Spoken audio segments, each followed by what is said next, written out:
hello. This is Timothy Bond, True Bond Publishing Company, and welcome to the 5K Book Club. There are two reasons I'm doing this book club. One, I want to be able to expound on the lessons that I teach in this book. In this book, I talk about some very fundamental steps of how to get back in the game, how to start selling books. And if you haven't written your book, this is a perfect time to be reading a book like 5K the Right Way, because the biggest problem authors have is that they write the book first and then they try to sell it, right? Then they try to figure out, how am I going to get rid of these books? Well, the best thing to do is start figuring out, how am I going to get rid of these books before you write it? Today we're going to be talking about chapter 1 of the book. And chapter 1 is actually the beginning of a section called The Mind. After 19 years of publishing books, I have discovered one major problem with the success of authors. And this problem has nothing to do with the quality of books. It has nothing to do with the writing or how good the book is. It has everything to do with the mindset of the author.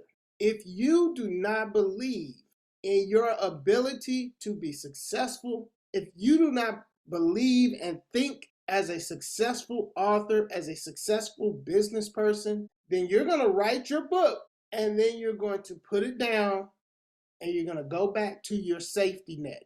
So the first chapter, the first section of this book begins with the mind. We got to deal with the mind if we're going to be successful in, first of all, being successful at selling books, but making this $5,000 that we're talking about. And the first one, so we're going to be talking about the power of making a decision. When you wrote your book, how much money did you say you were going to make? How many books did you decide you were going to sell? If you're like most people, you probably said, oh, this book is going to make millions. If you really got confidence, you probably said and told people, ooh, I got a book, it's going to be a bestseller, right?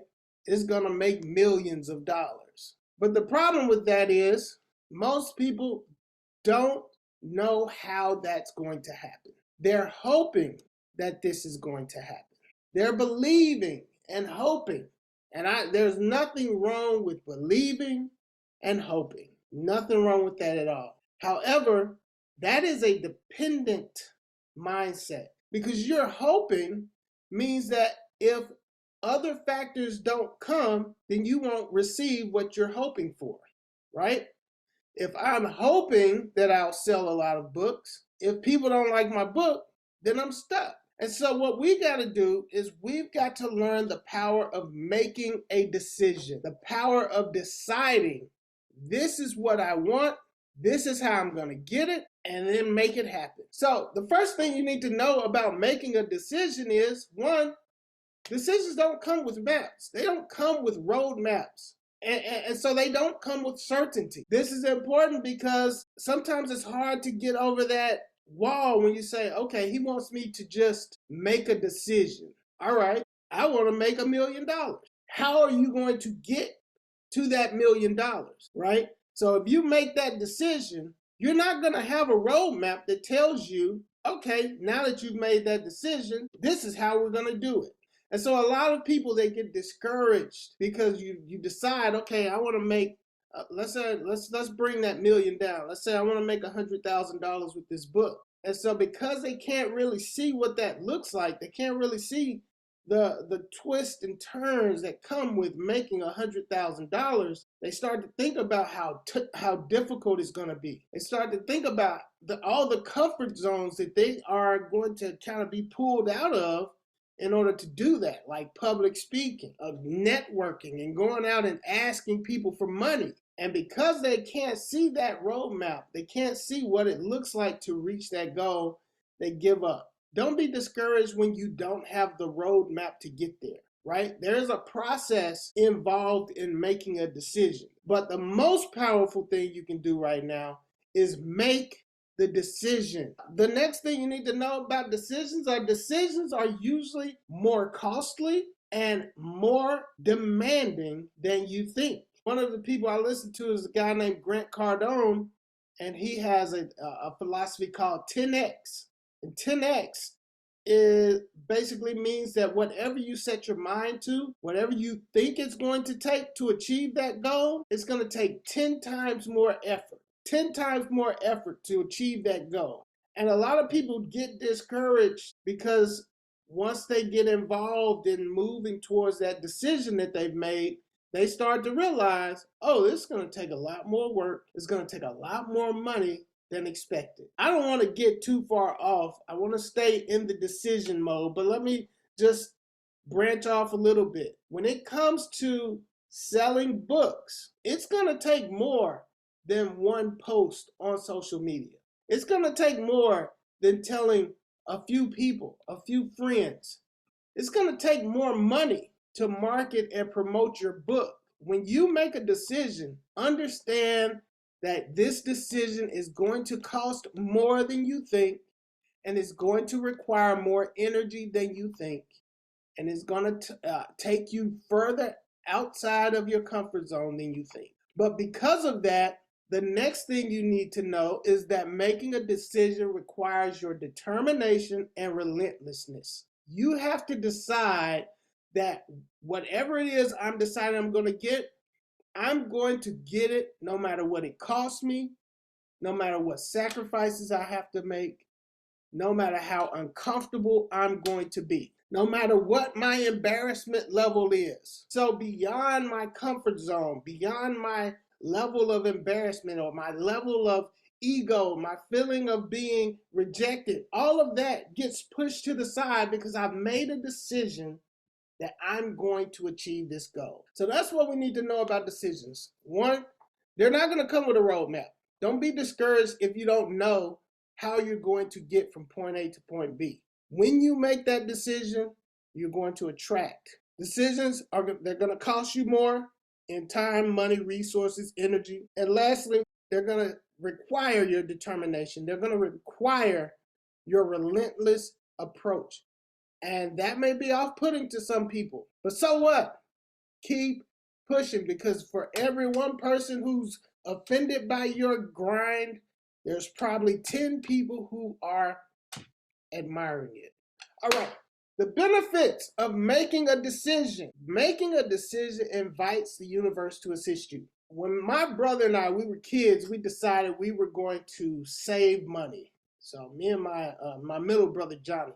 So we had this big old, it was one of those moonshine jugs. So we started putting pennies. Every time we got change, we put money in that big old jug. That jug was big. So we started noticing something interesting though.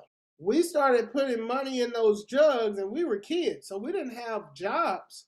But somehow that jug started to fill up a lot quicker than we noticed, than what we were putting in. What we found out is my mom saw our determination.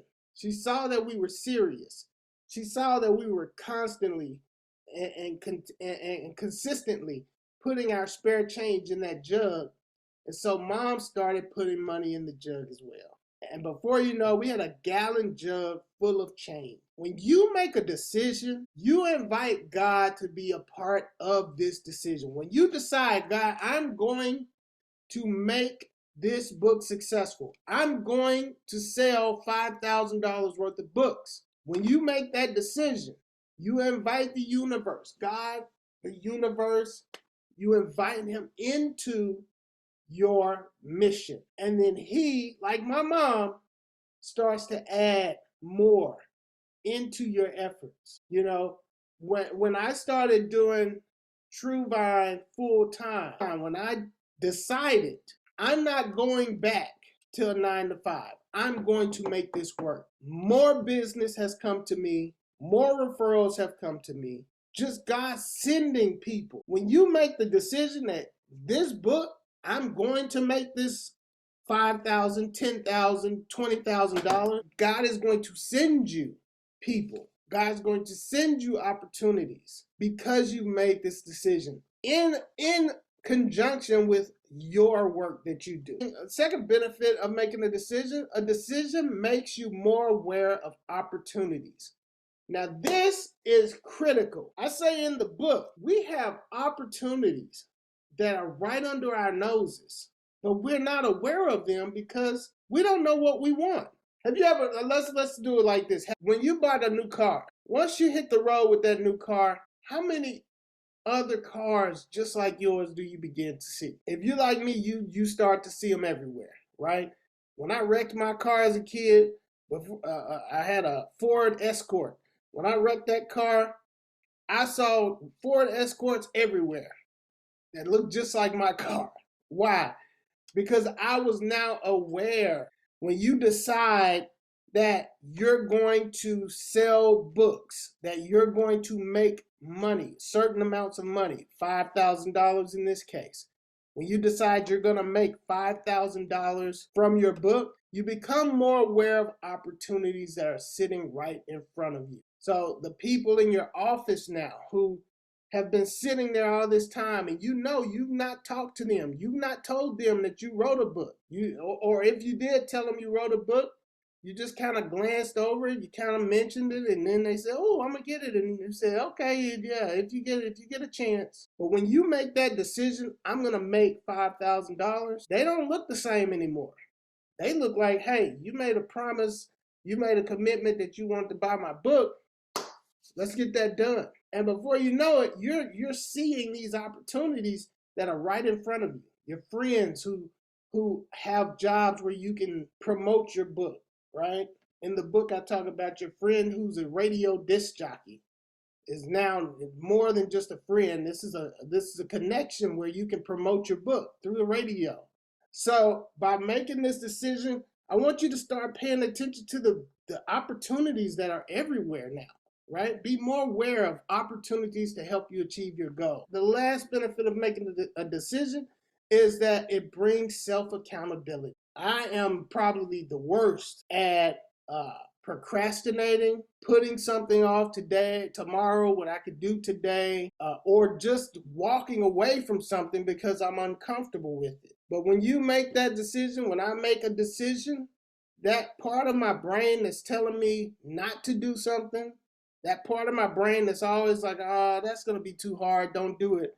Once I've made a decision, that part of my brain is now bugging me. That part of my brain is like, why are you sitting here? We have goals to meet. You decided to do this. So when you make a decision, you're going to get that self-accountability to push your book and promote your book. So make that decision so that you can get the help of God, get the help of the universe, become more aware of your opportunities, and hold yourself accountable.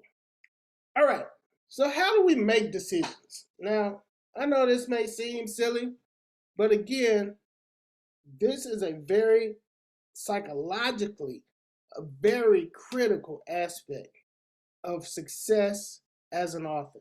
Now, the first thing you got to do when you make a decision, you got to create the vision. We decide on things that we can clearly see. When we decide what we want to major in college, right? Maybe we didn't know exactly, if we would finish the program, but somewhere we decided I could see myself as a lawyer. I could see myself as a doctor. I could see myself as a teacher. I'm going to go to school and get a degree as X, right? So you've got to create the vision for yourself of what your success as an author looks like. Because once you understand, I want to make $10,000 a year, I want to make $100,000, and you can see yourself with that $100,000, it's easier to make a decision. That's what I'm going to do.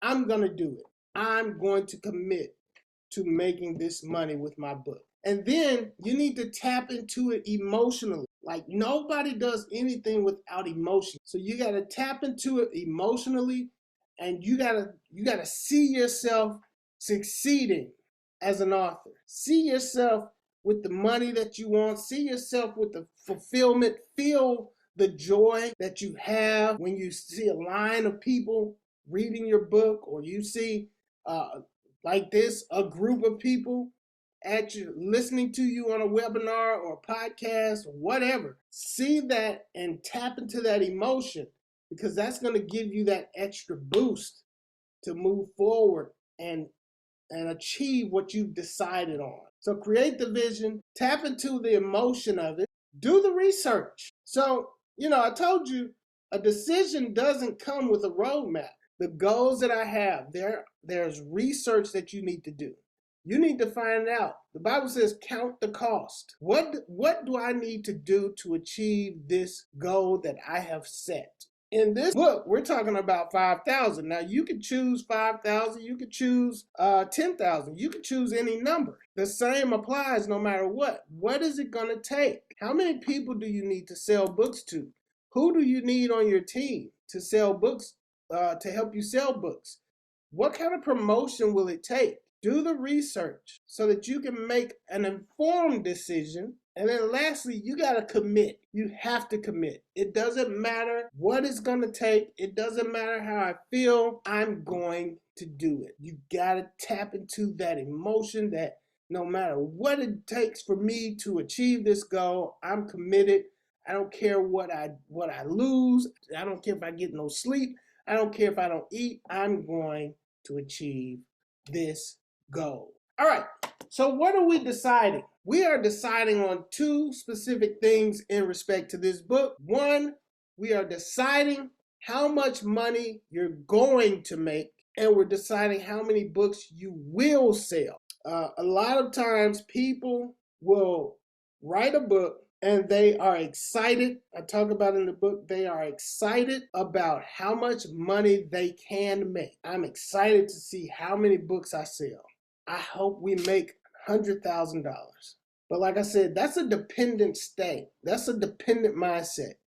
I'm hoping that the market will like me, and I'm hoping that the market will buy my book. But think about your job. Now, I'm sure a lot of us have different types of jobs, but if you've ever been in a sales position or a recruiting position or any kind of job where you have metrics, right?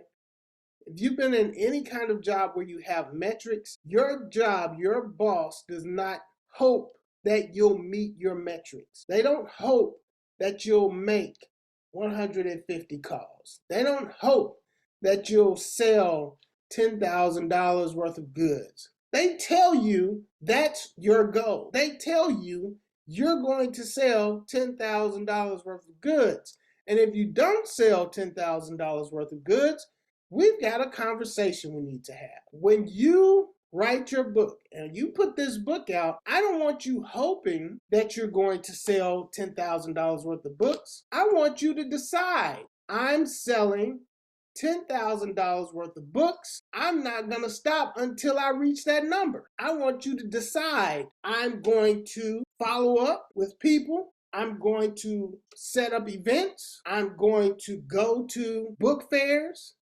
I'm going to pay the money it takes to promote and market my book. I'm going to hire people to make this number because it's your decision. It's not the market's decision. You decide, I want to make $5,000, and there's nothing to stop you from doing it except yourself. You're also going to decide how many books you will sell. Now, the two are actually interchanged, right?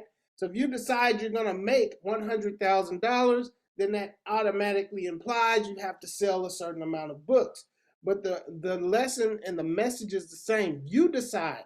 If I decided today I'm going to sell 5 books a day, I can make that decision and I can make that a reality. I don't have to stop until I've sold my 5th book. Now, a lot of us don't have the time, the energy, but here's the fact. You decide you're going to sell that amount of books and don't stop until you do it. Or get the help get people who can help you do it. One of the things I'm working on right now is finding an intern who I will pay to either double or triple my investment in the intern in book sales. That's the type of investment that I need to make because I have several jobs, right? Because I'm publishing books. And so spending the time needed to prospect and sell books is not something that I'm capable of doing by myself. So because I made the decision that I'm going to sell this amount of books, I'm going to make this amount of money, then that's an investment that I need to make. You need to make, and look at your life, look at your ability, right? If you're at home every day and you're watching TV, you can go out and push books for yourself, right? But if you're busy, you're an entrepreneur or you're a CEO, and you don't have time, hire somebody who can get out there and make the numbers that you have decided to make. What I want you to do over the week, we're going to execute. Over the week, I want you to execute. I want you to decide what level of success you will be. Make that decision. I talk about in the book how you are the author of your own story, right? If you were to write a book about a young man or young woman who wrote a book and that person is the hero of your story, what would that story look like? What would your story about yourself be? Would it be that you wrote a book and you got scared and so you never pushed the book and it collected dust in your closet? Or would your story be that you created book signings, you set up book talks, you traveled the world, people lined up around the block to buy your book? What would your story be? I want you to think about that story, and then I want you to write it down, and then I want you to make that decision that that is what you're going to achieve. So you're going to decide what your level of success will be, and then I want you to convince yourself that you're worthy of it. You're worthy of that level of success. All right. I hope that you are, if you have any questions, get with me. Give me a call, 615-44-BOOKS. If you don't have the book, you can get it today. All you have to do is go to 5ktotherightway.com to get the book, and you all have a wonderful day.